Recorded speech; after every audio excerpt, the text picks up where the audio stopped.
Bien, hermanos, el tema que traeremos el día de hoy es Cristo superior a los ángeles. Cristo superior a los ángeles. No voy a leer el texto que ya el hermano Danca leyó hace un momento, de Hebreos capítulo 1, los versículos 4 al 14.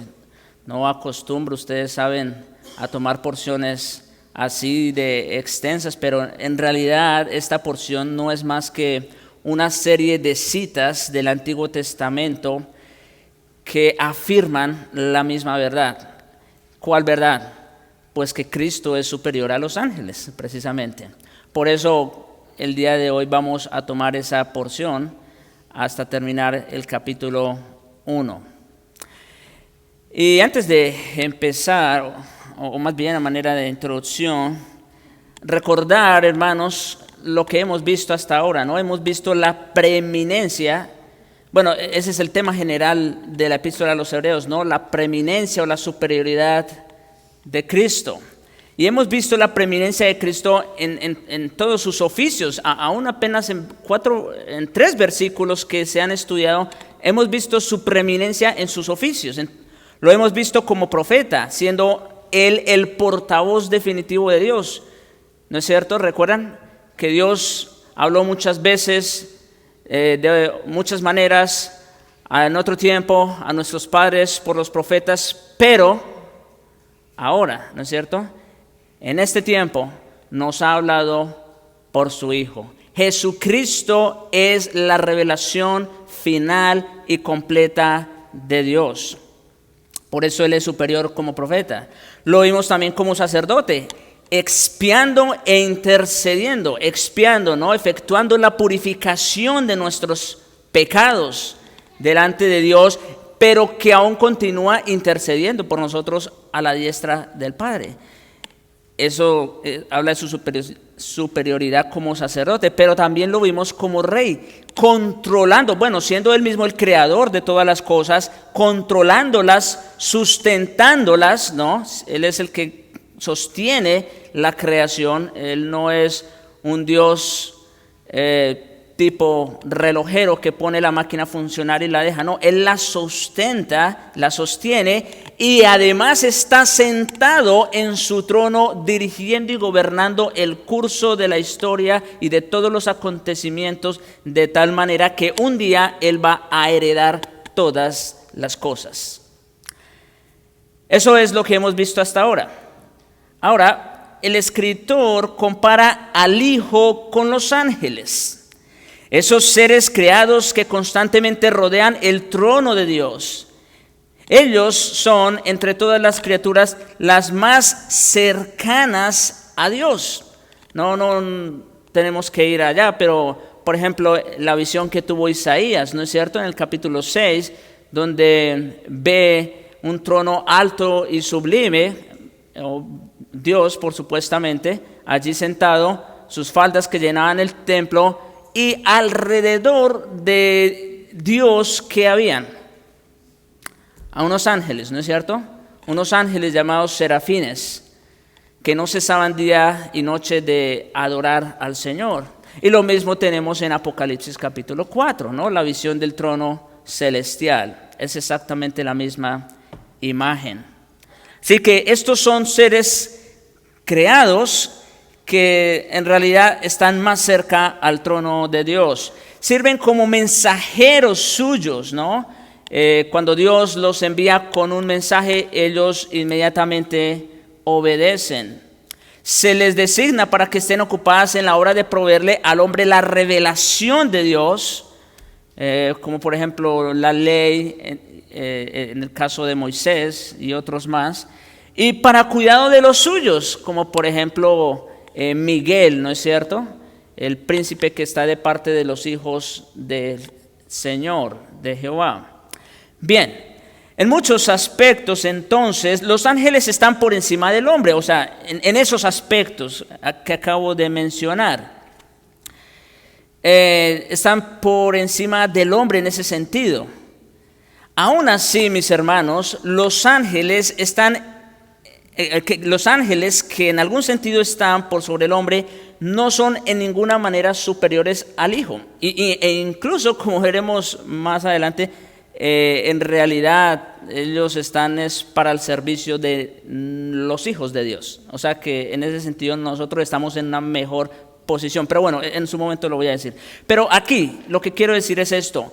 Estos ángeles que están cerca al trono de Dios y que sirven a Él de día y de noche, no son en ninguna manera superiores al Hijo, puesto que Él ha heredado un nombre que es superior al de ellos.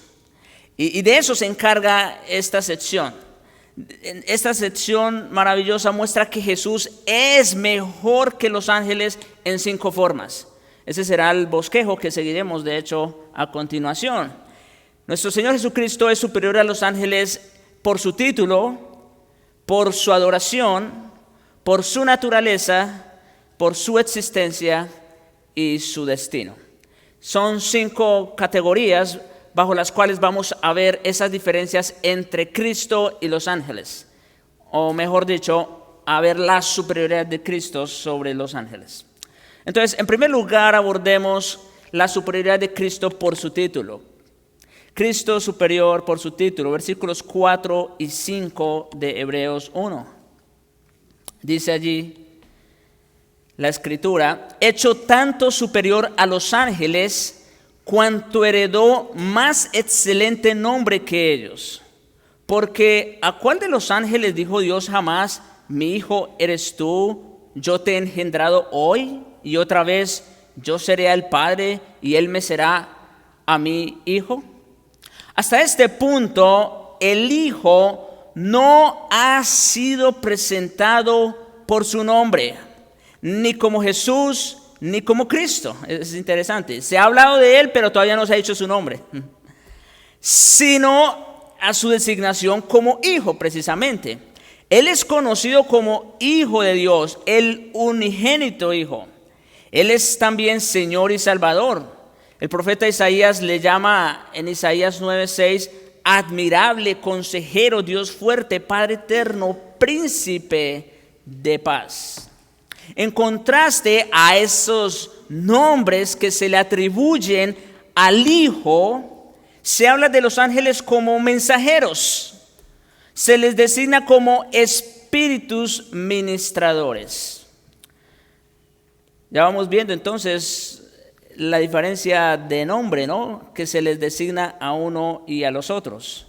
Jesucristo, mis hermanos, es mejor que los ángeles, primero que todo porque tiene un título mejor. Dice el texto, cuanto heredó un más excelente nombre. Heredó un más excelente nombre. Y como pregunta el autor aquí en una forma retórica, pues ¿a cuál de los ángeles dijo Dios alguna vez: mi hijo eres tú y yo te he engendrado hoy? ¿A cuál ángel Dios ha dicho eso? Bueno, la respuesta es obvia, ¿no? A ninguno. De ningún ángel Dios ha dicho: yo seré el padre y él me será hijo. No. Los ángeles siempre han sido solo ministros y mensajeros. Eso. Solamente Cristo es el Hijo. El Hijo en singular. Porque Él es el Hijo por naturaleza de Dios. Los ángeles pueden ser llamados hijos de Dios, como en Job 1:6 o 38:7. Poderosos, santos, en el Salmo 89:6. Pero siguen siendo seres creados a diferencia de el Hijo, quien es su creador. ¿Sí? Hay una distancia muy grande entre Cristo y los ángeles. El nombre Hijo le llegó por herencia, ya que el Padre lo designó como heredero, como vimos en el versículo 2. Los ángeles fueron creados para ser servidores y están excluidos de ser herederos. Miren, ya pueden ir pensando, ¿no? Los ángeles fueron creados para ser servidores y están excluidos de ser herederos. Importante, ahorita vamos a ver por qué. Ellos ministran a quienes heredarán la salvación, como dice el versículo 14. Pero ellos mismos no tienen parte en la herencia. Ni un solo ángel ha sido llamado alguna vez hijo de Dios, como sucede con los cristianos. Los ángeles reciben el nombre colectivo de hijos de Dios en el sentido de que Dios los creó y de que en algunas maneras ellos lo reflejan a Él. Pero en las Escrituras a ningún ángel por separado se le llama hijo de Dios. Y en ese sentido, pues igual nosotros, ¿no? El único verdadero hijo de Dios es Jesucristo. Nosotros somos hijos de Dios por adopción, que es diferente, ¿verdad? Tampoco Dios le ha dicho a ningún ángel, yo te he engendrado hoy. Porque no es esta la forma en que los ángeles están relacionados con Dios, ¿no es cierto? A los ángeles se les creó para servir. Cuando el Cristo eterno vino a la tierra como siervo, y de hecho como el siervo supremo, también adquirió el título de Hijo de Dios. Por tanto, obtuvo un nombre o un título mucho más excelente que ellos. En el sentido técnico de la palabra, sí, Dios tomó oficialmente ese título de Hijo de Dios cuando se hizo como uno de nosotros. Y en ese sentido, por eso tiene un mejor nombre. Su designación a la investidura de hijo, específicamente su aparición en la carne, queda en la cláusula, reflejada en la cláusula que dice, yo te he engendrado hoy. Hoy he venido a ser tu padre. Ahora, aquí hay que hacer una aclaración. La palabra hoy, porque aquí han surgido malas interpretaciones de este texto. Hay quienes creen o afirman que la segunda persona de la Trinidad llegó a ser hijo de Dios exclusivamente en el momento de su encarnación. Hermanos, esa no es una interpretación buena del texto. Y a la luz de todas las escrituras no es eso lo que vemos. La palabra hoy no debe ser tomada literalmente, sino que debería entenderse generalmente como una referencia al tiempo de la obra de Jesús en la tierra. Pero la cláusula no dice que al momento de nacer Jesús, Él pasó a ser el Hijo, o en el momento de la resurrección. Dios se convirtió en su Padre. Más bien, cuando dice, yo te he engendrado hoy, o he venido a ser tu Padre, indican que Dios Padre desde la eternidad ha engendrado y continúa engendrando al Mesías, su Hijo. Eso nosotros lo vimos, bueno, ya hace más de un mes, claro, casi como 2 meses, cuando estábamos hablando de la Trinidad en la escuela dominical. No sé si recuerdan algunos. ¿Cuál es esa relación intertrinitaria, no es cierto, que existe entre el Padre y el Hijo? Bueno, sabemos que el Padre no es de nadie ni por procesión ni por engendramiento. En cambio, el Hijo sí es del Padre por engendramiento. Y yo sé que son términos humanos para hablar de lo divino. Al final de cuentas sigue siendo un misterio. Pero el punto, mis hermanos, aquí es que Jesucristo no vino a ser Hijo de Dios en el momento de la encarnación. No, Él ya era el Hijo eterno de Dios. Ese es el punto aquí. Él ya era el eternamente engendrado Hijo de Dios. De hecho, el credo de Atanasio del siglo IV resume esto de la siguiente manera: el Padre no es hecho de nadie, ni creado, ni engendrado. El Hijo es solamente del Padre, no hecho ni creado, sino engendrado. Así lo resume este credo.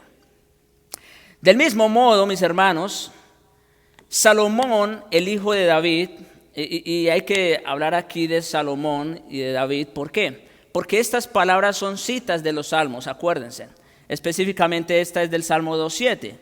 Y hay que decir, hermanos, que Salomón, el hijo de David, nunca cumplió completamente las palabras de este salmo. Es obvio que el rey terrenal llamado hijo, Salomón, era incapaz de cumplir las palabras del Salmo 2, ya que el pasaje se refería era al Mesías que en la plenitud de los tiempos le diera a este salmo su último cumplimiento. Las palabras del Salmo 2:7 no podrían haberse cumplido ni en David ni en Salomón, sino solamente en Jesucristo, el Hijo de Dios.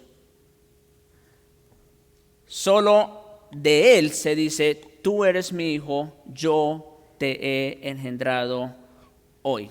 Y la cita que sigue de 2 de Samuel, en el versículo 5 de Hebreos 1, que es de 2 de Samuel 7:14, cuando dice: yo seré el padre y él me será a mi hijo, fueron palabras dichas por Natán el profeta, quien informa a David que no sería él sino su hijo quien construiría la casa para Dios. Fue en ese contexto que fueron dichas esas palabras. Y en efecto, Salomón construyó el templo en Jerusalén, definitivamente. Pero por medio de su obra mediadora, el Hijo de Dios, el eternamente engendrado Hijo de Dios, eclipsó completamente a Salomón. Esa es la idea. Sí, esto era una profecía para Salomón, pero Cristo, cuando vino en la plenitud de los tiempos y llevó a plenitud el cumplimiento de estas palabras, eclipsó por completo a Salomón. Por eso él dice: uno mayor que Salomón aquí, ¿recuerdan? Por tanto, el Hijo obtuvo un título mucho más excelente que ellos. ¿Que quiénes? Que Salomón, que David. Pero en este caso, el apóstol lo está contrastando con los ángeles, ¿no es cierto? Jesucristo obtuvo un título mucho más excelente que ellos. Ok, ahora ya hablamos de la superioridad en cuanto al título, en cuanto al nombre. Ahora hablemos de la superioridad en cuanto a la adoración. Cristo es superior porque recibe adoración. Versículo 6 de Hebreos 1. Y otra vez, cuando introduce al primogénito en el mundo, dice: adórenle todos los ángeles de Dios. Y antes de continuar, yo no sé si ustedes recuerdan las veces que alguien trató de adorar a un ángel, ¿no es cierto? Por ejemplo, ahora mismo se me viene a la mente el caso de Juan en Apocalipsis, cuando él se postró a adorar al ángel. ¿Y qué fue lo que el ángel le dijo? ¿Recuerdan? Adora a Dios. O sea, los ángeles no son dignos y ni siquiera ellos mismos están dispuestos a recibir la adoración. ¿Se dan cuenta? Porque no fueron creados para eso. No fueron creados para ser adorados. En cambio, mire lo que dice del Hijo: adórenle todos los ángeles de Dios. Jesucristo no solo es superior a los ángeles por ser el Hijo de Dios, sino porque recibe adoración.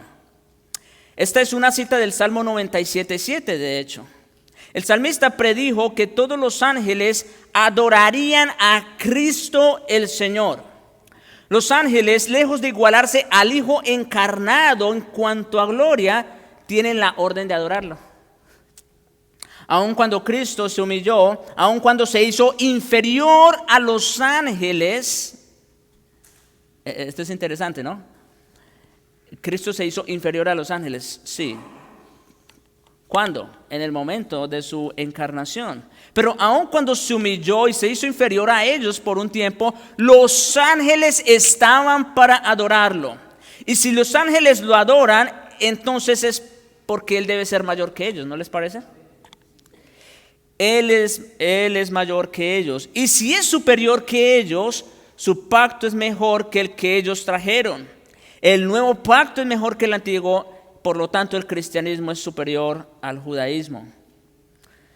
Siempre, ahora la pregunta es: ¿siempre han adorado a Cristo los ángeles? La respuesta es obvia. Por supuesto que sí. Lo han adorado durante todo lo que lleva existiendo. Bueno, desde que ellos fueron creados, por lo menos, ¿no? Desde que ellos fueron creados. Antes de su encarnación lo adoraban como Dios, pero ahora también lo adoran como el Hijo en su carácter encarnado. O sea, el hecho de que el Hijo la segunda persona de la Trinidad haya tomado forma de hombre, forma de siervo, eso no le quitó para nada su grado de honor, su grado de adoración. No, aún los ángeles adoran al Cristo encarnado. De hecho, es un pecado absoluto y una violación de las leyes divinas más básicas a adorar a alguien diferente a Dios. De modo que si el mismo Dios dice que los ángeles deben adorar al Hijo, entonces es porque el Hijo debe ser Dios. ¿Sí? Cristo encarnado debe recibir adoración. Y los ángeles lo adoraron una vez cuando la multitud celestial alabó a Dios en los campos de Belén. Esto está en Lucas 2:13, el texto que leyó el hermano Fanor al principio, ¿recuerdan? Ahí vemos a los ángeles adorando ¿a quién? Al Hijo encarnado. Luego, al final de este siglo, en Mateo 24:31, leemos que Él enviará a sus ángeles con un fuerte sonido de trompeta. ¿Y qué es todo esto? Bueno, es por supuesto una anticipación de que el Hijo de Dios ha llegado a este mundo. Y por otro lado, todo este fuerte sonido de trompeta también es, en cierta manera, es como una adoración al Cristo que viene a juzgar al mundo. Así como una vez lo anunciaron en los campos de Belén con sonidos de trompeta, otra vez los ángeles van a adorarlo cuando Él venga en su trono para juzgar. Y mientras tanto, ¿qué hacen los ángeles en el cielo? Bueno, Apocalipsis 5, versículos 11 al 12 nos dice lo siguiente. Y miré y oí a la voz de muchos ángeles alrededor del trono y de los seres vivientes y de los ancianos, y su número era millones de millones. O sea, son multitudes que no se pueden contar, ¿no es cierto? Cuando hablamos de ángeles. Millones de millones que decían a gran voz, escuchen, el Cordero que fue inmolado es digno de tomar el poder, las riquezas, la sabiduría, la fortaleza, la honra, la gloria y la alabanza. ¿Qué están haciendo los ángeles de Dios en este momento? Exactamente eso, rindiendo adoración al Cordero, al Hijo de Dios. Ahora, este pasaje, en este pasaje es interesante que Cristo también recibe el nombre de primogénito, como lo dice ahí, ¿no es cierto? El texto. Y no tiene nada, esta palabra primogénito no tiene nada que ver con el tiempo. Se refiere más bien a la posición de heredero. No es una descripción, sino un título que significa el principal. El concepto estaba asociado con el primogénito porque el hijo mayor solía ser el heredero de todas las pertenencias de su padre, ¿no? Culturalmente así era.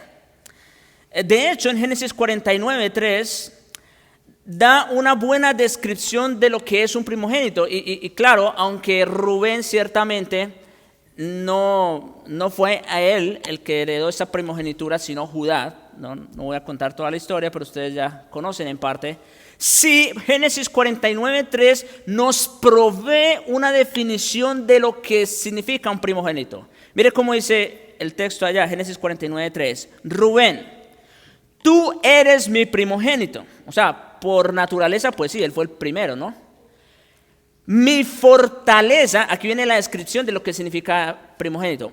Mi fortaleza, el principio de mi vigor, principal en dignidad, principal en poder. Como les dije, sabemos que Rubén no fue el que heredó finalmente esto, sino Judá, pero ¿qué vemos aquí en cuanto a la definición de primogénito? Fortaleza, vigor, dignidad y poder. Son palabras que describen al primogénito. No es una palabra de tiempo, mis hermanos, porque aquí también muchos se confunden y piensan, bueno, él es el primogénito. Sí, porque pues él fue engendrado primero. No es en ese sentido. No es en ese sentido. Es una palabra que indica el derecho a gobernar para ejercer autoridad. Y Jesucristo es el primogénito supremo, el Hijo supremo con todo el derecho y la autoridad de gobernar. Como dice en Colosenses 1:18, Él es la cabeza del cuerpo que es la iglesia, el que es el principio, el primogénito de entre todos los muertos, para que en todo tenga la preeminencia. Jesús, mis hermanos, fue el primogénito entre los muertos. Otra vez, esto no es cuestión de tiempo, no significa que Él solamente... No significa que Él fue el primero en levantarse de los muertos. De hecho, vemos varias resurrecciones antes de Él, ¿no es cierto? Lázaro es un ejemplo de ello. No es de tiempo. Jesús como primogénito es el más honrado, el más digno, el más alto, el más poderoso. De todos los que han resucitado, Él es el mayor y está por encima y por mucho. Eso es lo que significa el primogénito de los muertos. Por tanto, esta palabra no se refiere a nacimiento, a resurrección, sino a su soberanía. Bien, hemos dicho que Cristo es superior a los ángeles por su nombre, porque recibe adoración. Pero en tercer lugar, Cristo es superior a ellos por su naturaleza.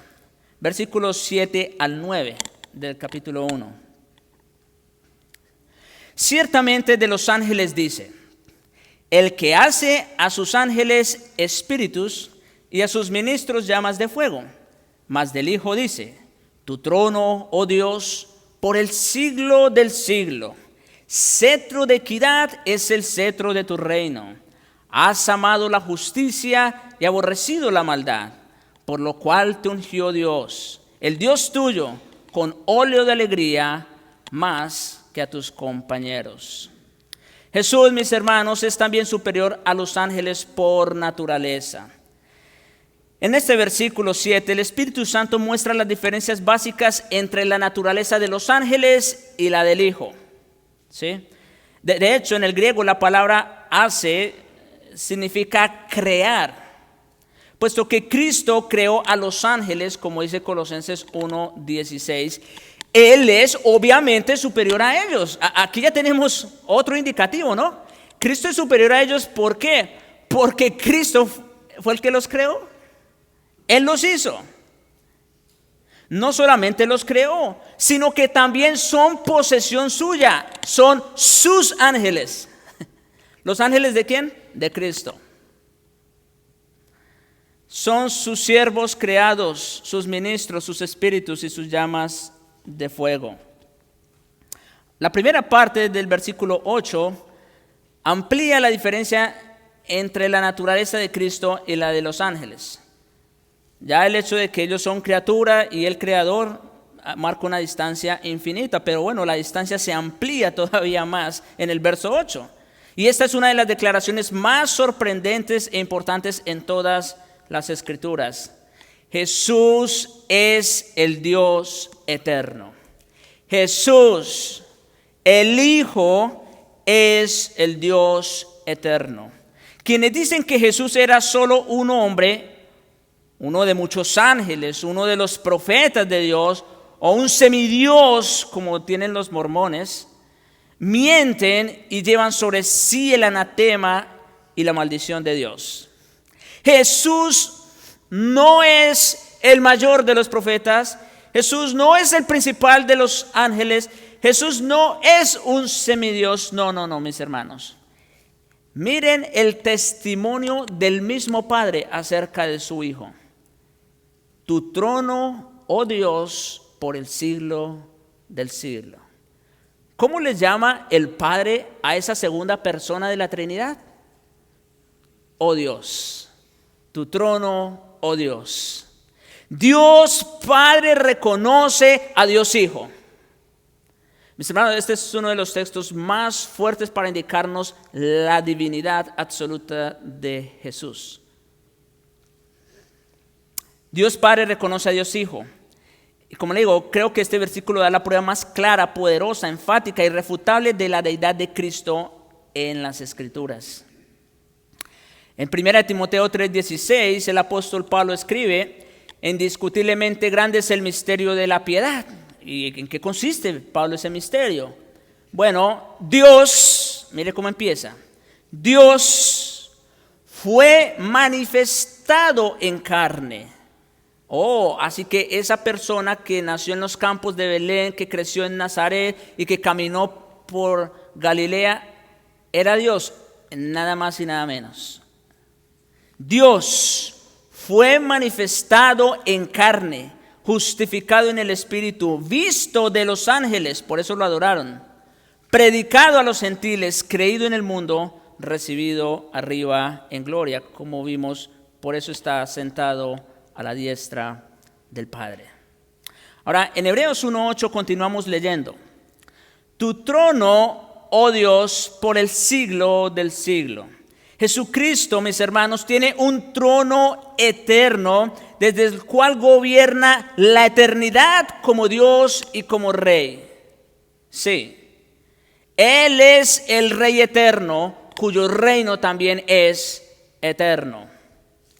Cuando a David se le fue dicho esas palabras de que su trono permanecería para siempre, sí, tuvo un cumplimiento literal en Salomón y en su descendencia. Pero lamentablemente eso no duró por mucho tiempo. Pero ¿cuál es el verdadero heredero al trono de David? Jesucristo. Jesucristo, el Rey eterno. Según las antiguas traducciones del Salmo 45:6, la expresión "oh Dios" es de fácil comprensión y el escritor de Hebreos la usa para expresar precisamente la deidad de Cristo en conexión con el carácter eterno de su reino. En otras palabras, si Cristo es Dios y Cristo es Rey, por lo tanto su reino es de carácter eterno. Esa es la idea. Si Cristo es Dios y Él es el Rey, su reino es de carácter eterno. Ahora, para dar a conocer la estabilidad del trono del Rey, es decir, del Hijo, del trono del Hijo, el escritor de Hebreos cita el resto del versículo. Cetro de equidad es el cetro de tu reino. O como dice otra traducción, y la equidad será el cetro de tu reino. La frase, mis hermanos, cetro de justicia, significa en realidad que el rey tiene en su mano un cetro que simboliza autoridad real. Es con el cetro que un rey gobierna. ¿Sí? El rey puede extender su cetro para invitar a alguien a acercarse a su trono, como puede blandir su cetro para demandar silencio. Es con el cetro que el rey gobierna. La pregunta es, ¿y de qué modo lleva a cabo este rey su gobierno? ¿O cuál es el carácter del cetro de este rey? Pues el texto mismo nos dice, con justicia, con equidad. El cetro que está en las manos del Hijo es un cetro de rectitud para administrar justicia y equidad. Y de hecho, ese es el carácter de su reino. Es un reino justo, ¿no es cierto? Al respecto, Juan Calvino dice lo siguiente, y creo que es importante reconocer nosotros a esta altura lo que dice. Pero la rectitud en el reino de Cristo tiene un significado más amplio, porque cuando pensamos, claro, también incluye, por supuesto, justicia, ¿no? Justicia, equidad, derecho, todo eso va. Pero dice, la rectitud en el reino tiene un significado más amplio.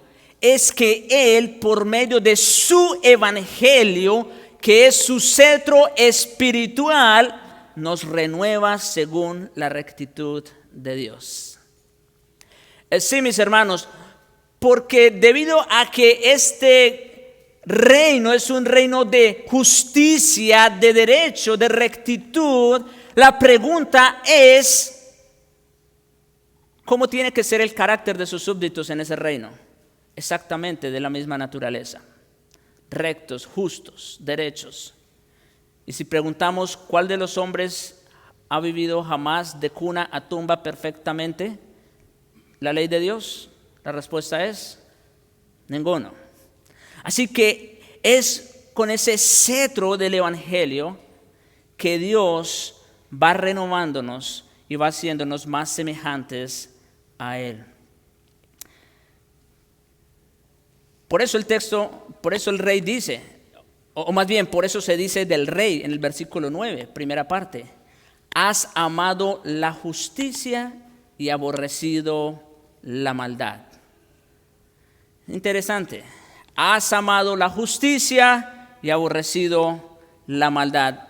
Así que tenemos que este rey no solo es un rey eterno, sino que es un rey ¿qué? Justo. Un rey justo. El reinado divino no podía ser asumido por cualquier monarca israelita. Solamente el Hijo de David, Jesucristo, cumplió las palabras de este salmo. Él ha amado la justicia y aborrecido la maldad, como ningún otro. Aún David, por momentos, amó el pecado más que la justicia. Y ni hablar de Salomón, y menos de sus descendientes. Sí, claro, por supuesto. En términos generales, ese era su vida. Pero de este rey se dice que él ha amado la justicia y aborrecido la maldad, en el sentido más absoluto de la palabra. Pues solamente Jesucristo ha hecho tal cosa. Ha amado la justicia y odiado la iniquidad. Por supuesto, no debiéramos limitar el alcance de este versículo a la especificación de algún momento particular, ¿no es cierto?, de la vida de Cristo, sino entenderlo como una descripción de su naturaleza. Es que, como dice Juan 1:5, escuchen: este es el mensaje que hemos oído de Él y os anunciamos. ¿Cuál? Dios es luz y no hay ningunas tinieblas en Él. Cristo dijo: yo soy la luz del mundo. El que me sigue no andará en tinieblas, sino que tendrá la luz de la vida. Jesucristo por naturaleza es el Rey justo. Él es la luz. Y por lo tanto, todo lo que no va de acuerdo a esa luz es tinieblas. Punto. Son absolutos. O estás en luz o estás en tinieblas. Cristo es la luz. Esa es su naturaleza. Y como Dios nunca varía, sus motivos, acciones, su carácter nunca varían. Él es la luz total, Él es la justicia total. Esa es su naturaleza. En todo lo que Jesús hizo estaba su amor por la justicia. Podemos ver esto en su tentación, cómo prefirió en obediencia a su Padre hacer su voluntad en lugar de prestarle oído a Satanás. Puede verse cuando limpió el templo, ¿no? Cuánto amaba Jesús la justicia. Pero sobre todo, mis hermanos, puede verse en su muerte en la cruz. Cuánto amó Jesús la justicia y aborreció la maldad, que estuvo dispuesto a ir a la cruz para pagar el precio de aquellos que posteriormente iban a ser sus súbditos en su reino de justicia. Miren, si no fuera por eso, si no fuera por la obra de Cristo en la cruz, ninguno de nosotros tendríamos derecho absoluto de acercarnos al trono de Jesucristo. Él, con su muerte, amando la justicia y aborreciendo la maldad, pagó el justo por los injustos para llevarnos a Dios. Así que, dado que Él ama la justicia y aborrece la maldad, desea también que el pueblo de su reino ame la justicia y aborrezca la maldad. Y es en esa lucha que nos encontramos ahora, ¿no es cierto? Es en esa lucha, por eso luchamos con el pecado todos los días. Como dice Pablo, porque no hago el bien que quiero, sino el mal que aborrezco, eso hago. Y todos los días me encuentro con esa pelea, con ese conflicto.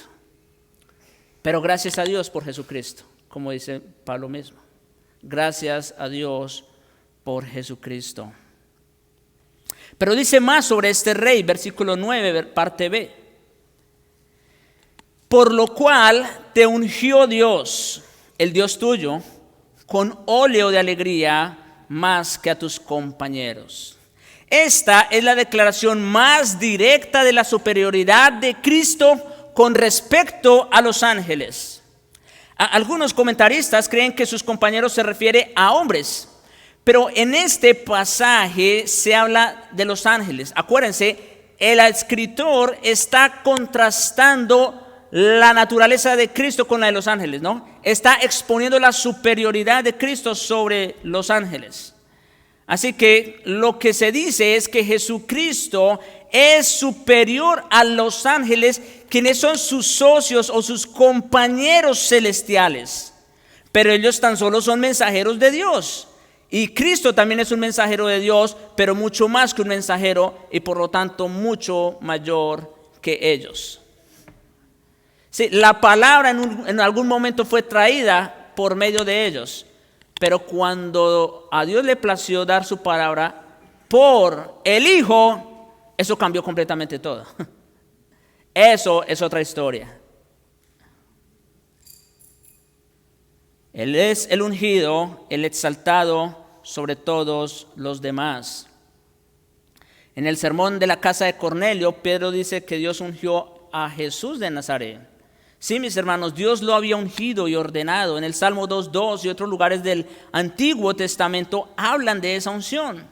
De hecho, la palabra Mesías, que es una transliteración de la palabra hebrea para ungido, y en el Nuevo Testamento es la palabra Cristo para referirse al mismo término, o ungido. Tanto en el Antiguo como en el Nuevo Testamento se habla de este personaje, se habla del Hijo como el ungido. En otras palabras, este es un título supremo que se le adjudicó a Jesús, el ungido. Ahora, ¿cuándo ocurrió esto? Esta es una pregunta importante. ¿Cuándo ocurrió este ungimiento? Y otra vez, mis hermanos, parecen textos que no tienen mucha tela para cortar, pero sí suelen ser controversiales. Aquí también algunos se pierden. Mis hermanos, si partimos de la cláusula por lo cual, con la que empieza, o con este versículo, por lo cual te ungió Dios, indica que es en base al amor de Cristo por la justicia que Dios le ha ungido con óleo de alegría.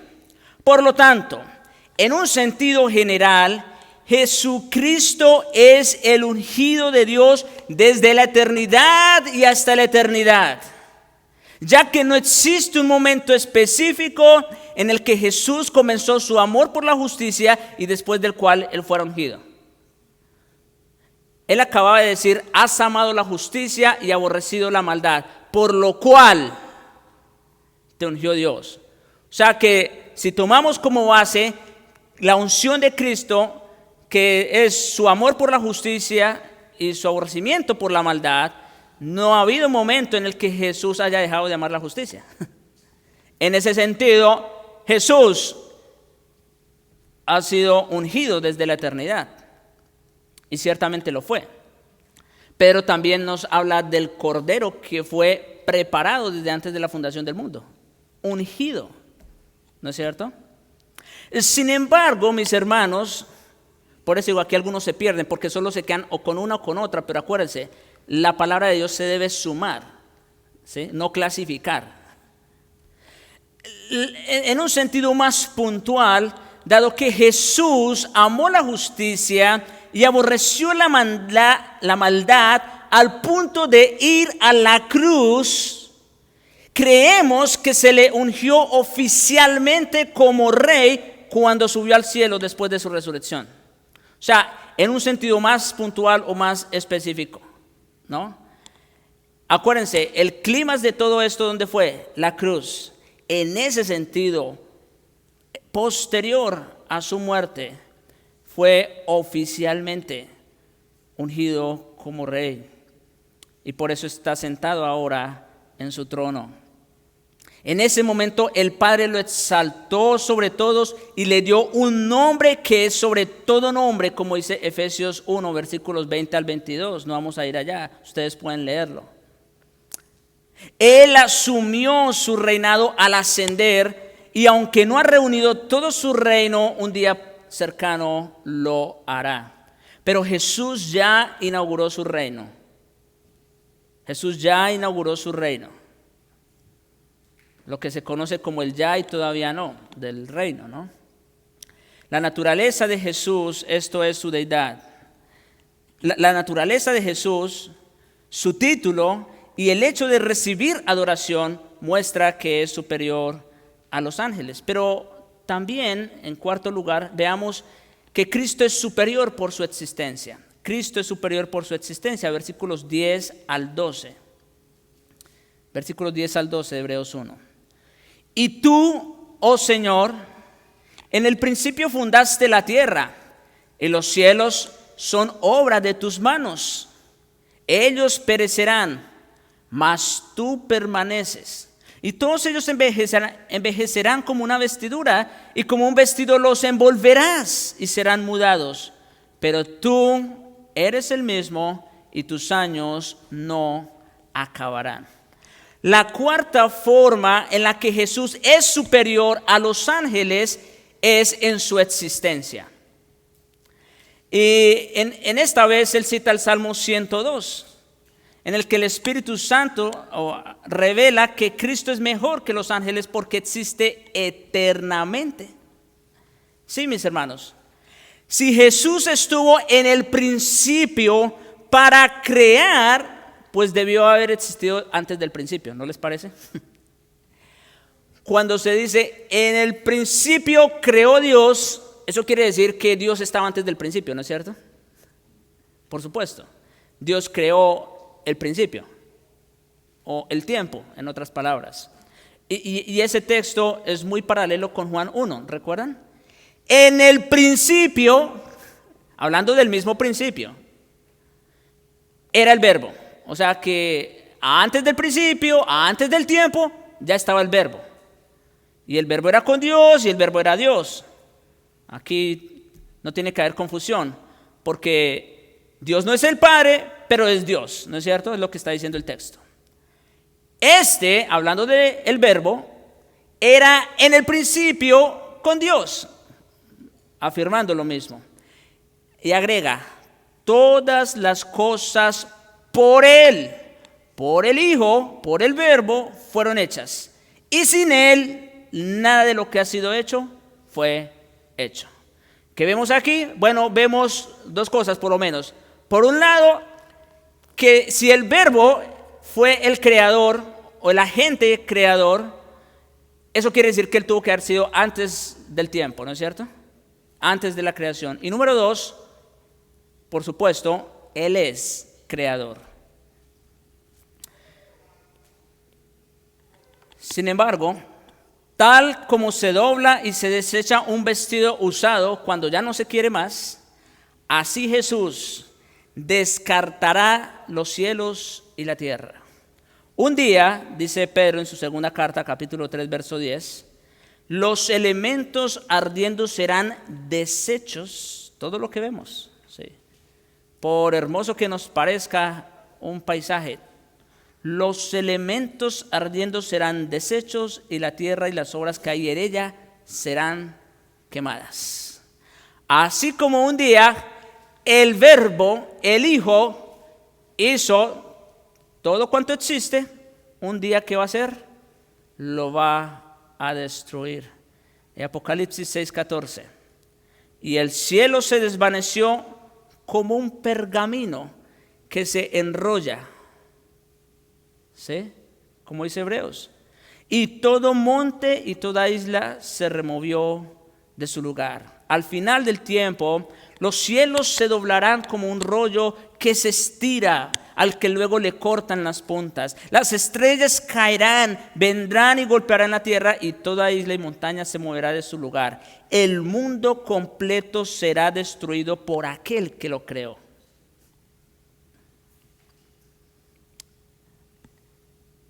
Sí, esa va a ser la conclusión. Bueno, la conclusión de este lado, de la eternidad.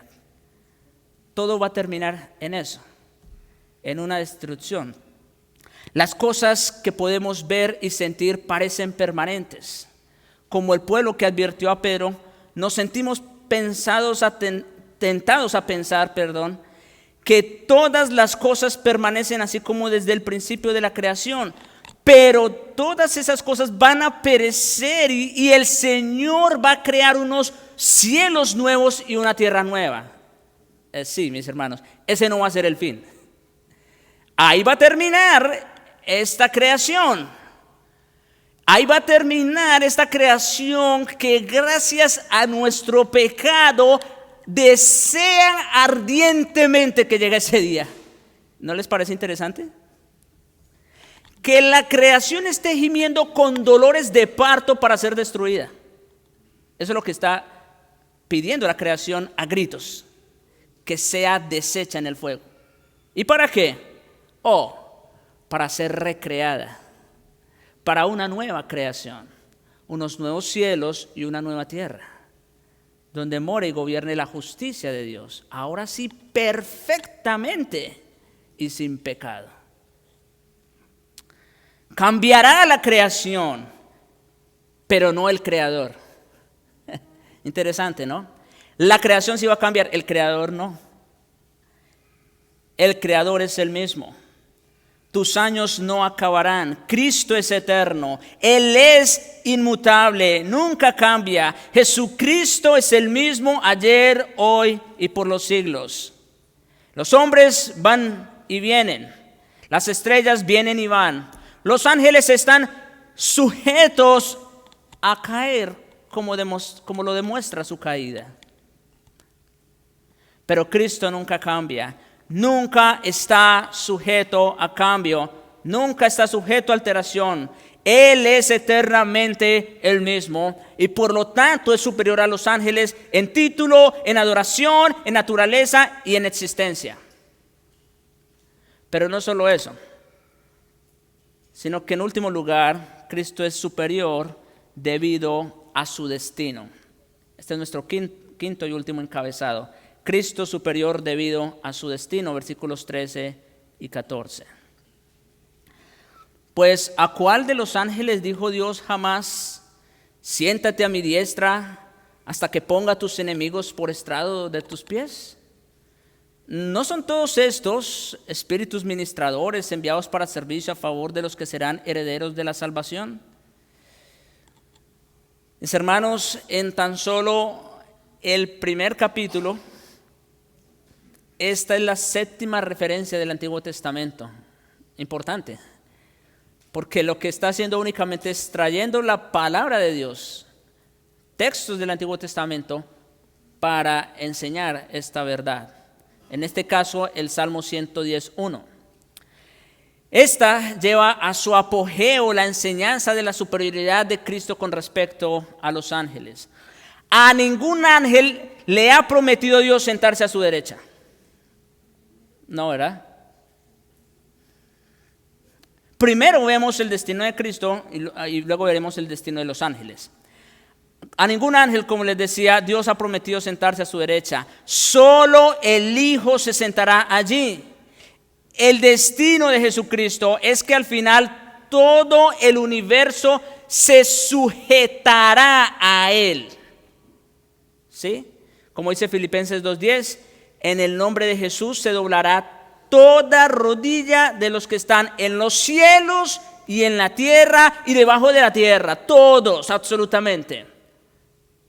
Y toda lengua confesará que Jesucristo es el Señor. Sí, va a llegar el momento en que toda la creación absoluta estará sujeta a los pies del Hijo. En el plan de Dios, Jesucristo está destinado a ser el soberano del universo y de todo lo que hay en él. Como dice 1 Corintios 15, versículos 24 y 25, luego el fin, cuando entregue el reino al Dios y Padre, cuando haya suprimido todo dominio, toda autoridad y potencia, porque preciso es que Él reine hasta que haya puesto a todos sus enemigos debajo de sus pies. Aquí hay algo interesante antes de. Noten que al final todo el universo estará a los pies de Cristo. Sin embargo, dice que mientras tanto es preciso que Él reine. O sea que Jesucristo es rey ya y reina ya. No más que todavía no en un reino de justicia plena, como será al final. Pero ya reina. Pero luego, versículo 28, 1 Corintios 15, luego que todas las cosas le estén sujetas, entonces también el Hijo mismo se sujetará al que le sujetó a él todas las cosas, para que Dios sea todo en todos. En otras palabras, al final, todas las cosas serán sujetas a Jesucristo, y Jesucristo mismo, como Hijo de Dios, se sujetará al Padre, y así entonces Dios, la plenitud de Dios, estará en todo y en todos. Esa es la buena noticia, mis hermanos, que anhelamos y que esperamos los creyentes. Él está, sí, el Hijo está subordinado al Padre, pero solo en cuanto a Hijo. El Hijo es un rey. El Hijo de un rey puede ser igual a su Padre en cada atributo de su naturaleza, aunque oficialmente esté sujeto a su Padre. De modo que el Hijo eterno es igualmente divino, aunque oficialmente esté en sujeción. Otra vez, eso tiene que ver con la armonización de la Trinidad, ¿no? Y sujetará bajo sus pies todos los reinos, autoridades y poderes del mundo. Ahora, ¿cuándo sucederá todo esto? ¿Cuándo será que por fin todos los reinos del mundo se sujeten a Él y se sujeten en plena obediencia y en plena justicia? Bueno, Apocalipsis 19, versículos 15 y 16 da una descripción de su próxima venida. De su boca, dice, sale una espada aguda para herir con ella a las naciones, y él las regirá con vara de hierro, y él pisa el lagar del vino del furor y de la ira del Dios Todopoderoso, y en su vestidura y en su muslo tiene escrito este nombre: Rey de Reyes y Señor de Señores. Mis hermanos, cuando el Señor Jesucristo regrese, ¿sí?, porque Él prometió y lo va a hacer, cuando el Señor Jesucristo regrese en su segunda venida, entonces a Él le serán sujetas todas las cosas, en plena rectitud y en plena justicia, y no por 1000 años, sino para siempre. Ahora, ese es el final, o ese es el destino de Jesucristo, ser el Rey eterno, por los siglos de los siglos sin fin. Pero ¿cuál es el destino de los ángeles? Versículo 14, rápidamente. ¿No son todos espíritus ministradores enviados para servicio a favor de los que serán herederos de la salvación? Mis hermanos, el destino de Jesús es reinar. El destino de los ángeles es servir para siempre a quienes son herederos de la salvación. Y en ese sentido, en ese orden de ideas, mis hermanos, estamos por encima de los ángeles. Noten lo que dije al principio: en muchos aspectos ellos están por encima de nosotros, pero en este aspecto, en cuanto al destino, estamos por encima de ellos. Ellos están y estarán para servir a aquellos que son herederos de la salvación. Qué perspectiva tan maravillosa y asombrosa para los cristianos, ¿no creen? Además de estar por siempre en la presencia de Dios, nuestro destino es que los ángeles nos sirvan. El rey de Siria, y rápidamente, con esto vamos cerrando, el rey de Siria amenazó una vez a Eliseo y su siervo, y ellos no tenían forma de defenderse, humanamente hablando, por cierto. Pero se levantó una mañana, Segunda de Reyes 6, versículos 15 al 17, y salió el que servía al varón de Dios. Y he aquí el ejército tenía sitiada la ciudad con gente de a caballos y carros. Si nosotros vemos eso, nos pasaría lo mismo que Giesi. Nos desmayaríamos. ¿Cómo podemos hacer frente a tan grande ejército? Entonces su criado le dijo: Señor mío, ¿qué haremos? Él le dijo: no tengas miedo, porque más son los que están con nosotros que los que están con ellos. O sea, Eliseo estaba viendo las cosas desde otra perspectiva. Él no estaba mirando al ejército que tenía al frente, sino estaba mirando a los que estaban con ellos y a los que estaban con él. Y por eso dice eso: son más los que están con nosotros que los que están con ellos. Y oró Eliseo y dijo: te ruego, Jehová, que abra sus ojos para que vea. Entonces Jehová abrió los ojos del criado y miró, y he aquí que el monte estaba lleno de gente de a caballo y de carros de fuego alrededor de Eliseo. Oh, qué visión tan beatífica y tan gloriosa. Y eso que ni siquiera había venido el Señor Jesucristo todavía. ¿Quiénes montaban los carros y los caballos? Eran ángeles, por supuesto. Los ángeles protegen y liberan al creyente, al santo, del peligro temporal. Miren, mis hermanos, si fuéramos más conscientes de esta realidad también, si fuéramos más conscientes de esto, los ángeles rescataron a Lot y su familia arrebatándolos de Sodoma. Los ángeles estuvieron con Daniel en el foso y cerraron la boca de los leones. Qué verdad tan reconfortante, maravillosa es saber que los ángeles están a nuestro servicio. Están a nuestro servicio no porque somos mejores que ellos, no porque lo merezcamos, no por nada de eso. Quítense eso de la cabeza. Están a nuestro servicio única y exclusivamente por orden del trono. Por orden de aquel que está por encima de ellos, que es Jesucristo. Y Jesucristo, por supuesto, no va a descuidar a los suyos. Aquel que estuvo dispuesto una vez a dar su vida en la cruz, no va a dejar perder aquello que Él ganó con su propia sangre. Y por eso los ángeles están a nuestro servicio. Y no solamente ahora, sino que lo seguirán haciendo por la eternidad. En este capítulo de 14 versículos, mis hermanos, hemos visto la deidad de Jesucristo establecida por los nombres divinos. Se le llama Hijo, Señor y Dios.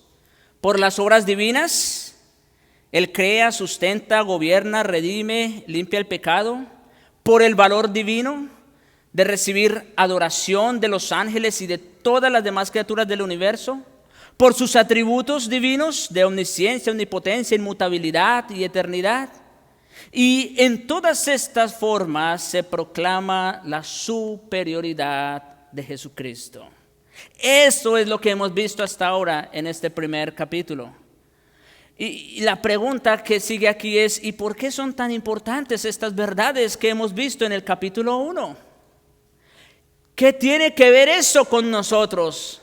Que Cristo sea superior a los ángeles.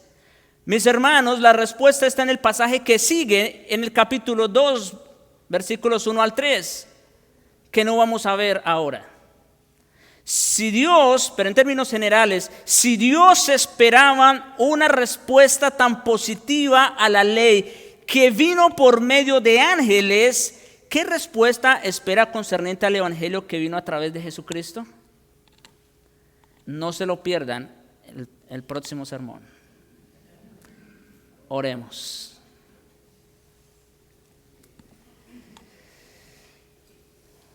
Padre nuestro, gracias te damos, Señor, por tu palabra, que ahora nos ha llegado no solo por medio de ángeles, por manos de un mediador, Moisés, sino que ahora nos ha llegado directamente a través del Hijo, la segunda persona de la Trinidad. Gracias te damos, Señor, por ello. Y gracias te damos por dejarnos conocerte un poco más, saber cuán infinitamente eres superior a todo, incluyendo a los ángeles que están cerca del trono. Tú estás por encima de todo, tú gobiernas sobre todas las cosas, Señor.